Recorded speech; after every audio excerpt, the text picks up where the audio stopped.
தன்னை உயிரோடு வைத்து எரித்து கொலை செய்ய முயற்சி நடந்ததாக ஏடிஜிபி கல்பனா நாயக் IPS புகார் தெரிவித்திருந்த நிலையில் தீ விபத்து சம்பவம் தொடர்பான FIR வெளியாகியுள்ளது. அதில் தமிழ்நாடு சீருடை பணியாளர் தேர்வு ஆணையத்தின் முறைகேட்டை வெளிப்படுத்தியதால் தனது உயிரை பறிக்க சதி நடந்ததாக தெரிவித்துள்ளார். இந்த விவகாரத்தில் கடந்த 7 மாதங்களுக்கு மேல் நடவடிக்கை எடுக்கப்படவில்லை எனவும் அவர் குற்றச்சாட்டு முன்வைத்துள்ளார். கடந்த ஆண்டு தமிழ்நாடு சீருடை பணியாளர் தேர்வாணையத்தின் ADGP-யாகவும் தற்போது தமிழக சிலை கடத்தல் தடுப்பு பிரிவின் ADGP-யாகவும் பணிபுரிந்து வரும் கல்பனா நாயக் IPS தன்னை கொலை செய்ய சதித்திட்டம் நடந்திருக்குமோ என்ற அடிப்படையில் புகார் அளித்திருக்கும் விவகாரம் பரபரப்பை ஏற்படுத்தியுள்ளது.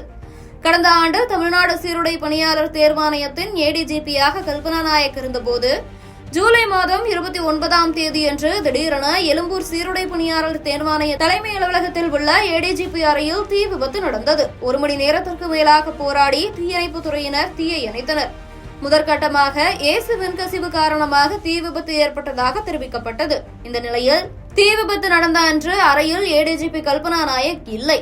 தீ விபத்து நடந்து 15 நாட்களுக்கு பிறகு விடுப்பில் சென்றிருந்த ADGP கல்பனா நாயக் தமிழக DGP உள்துறை செயலாளர் மற்றும் தலைமைச் செயலருக்கு புகார் ஒன்றை அனுப்பியுள்ளார். அதில் தனது அலுவலகத்தில் நடந்த தீ விபத்து என்பது தன்னை கொலை செய்ய நிகழ்த்தப்பட்ட நாடகம் அல்லது சதியாக இருக்கலாம் என பரபரப்பு குற்றச்சாட்டை முன்வைத்துள்ளார். குறிப்பாக அந்த புகாரில் பாரபட்சமின்றி விசாரணை நடத்தப்பட வேண்டும் எனவும் அவர் வேண்டுகோள் விடுத்துள்ளார். தமிழ்நாடு சீருடை பணியாளர் தேர்வாணையத்தின் உதவி ஆய்வாளர் தேர்வு முடிவுகள் வெளியான விவகாரத்தில் இடஒதுக்கீடு செய்வதில் முரண்பாடு இருப்பதாக தெரிவித்த நிலையில் இந்த சம்பவம் நடந்துள்ளதாக தெரிவித்துள்ளார். அதோடு தமிழ்நாடு சீருடை பணியாளர் தேர்வாணையத்தின் உதவி ஆய்வாளர் தேர்வுக்கான இடஒதுக்கீடு செய்வதில் முறைகேடு நடந்ததை அம்பலப்படுத்தியதால் தன்னை உயிரோடு வைத்து எரித்து கொலை செய்ய சதி நடந்துள்ளதாகவும் அவர் புகார் தெரிவித்துள்ளார். இந்த புகார் தொடர்பாக சென்னை காவல்துறையில் விரிவான விசாரணை நடத்தப்பட வேண்டும் என உத்தரவிடப்பட்டதாகவும் அதன் பேரில் மத்திய குற்றப்பிரிவில் விசாரணை நடந்து வருவதாகவும் காவல்துறை தரப்பில் தெரிவிக்கப்பட்டுள்ளது.